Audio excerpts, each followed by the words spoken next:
حضرت ابو بکر صدیق رضی اللہ تعالیٰ عنہ کے زمانہ خلافت میں ایک سوداگر 1000 دینار حضرت ابو بکر صدیق رضی اللہ تعالیٰ عنہ کے سپرد کر کے حج کو گیا۔ جب کچھ مدت کے بعد مدینہ واپس آیا تو آپ انتقال فرما چکے تھے اور حضرت عمر رضی اللہ تعالیٰ عنہ آپ کے جانشین ہو چکے تھے۔ سوداگر نے واپس آ کر 1000 دینار کا مطالبہ کیا۔ حضرت عمر رضی اللہ تعالیٰ عنہ نے جواب دیا کہ مجھے اس بات کی کچھ خبر نہیں۔ سوداگر نہایت پریشان ہوا۔ پرانی واقفیت کی بنا پر حضرت سلیمان رضی اللہ تعالیٰ عنہ کی خدمت میں حاضر ہوا اور تمام حال بیان کیا۔ سلیمان رضی اللہ تعالیٰ عنہ اس سوداگر کو لے کر حضرت علی بن ابی طالب کی خدمت میں حاضر ہوئے۔ سوداگر نے اپنا تمام حال امیر المومنین حضرت علی رضی اللہ تعالیٰ عنہ کی خدمت میں بیان کیا۔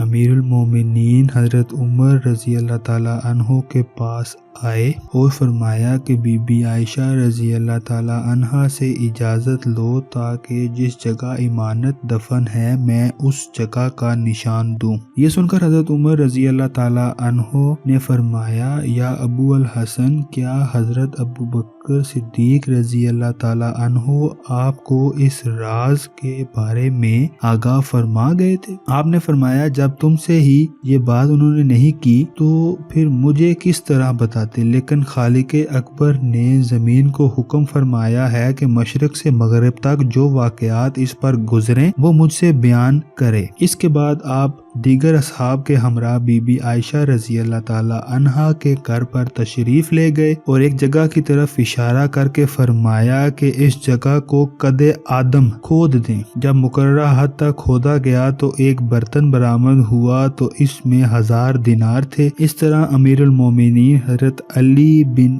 ابی طالب رضی اللہ تعالی عنہ کے طفیل یہ امانت حقدار کو پہنچی۔ تمام حاضرین آپ کی کشف کی داد دینے لگے، سب نے تعریف کی۔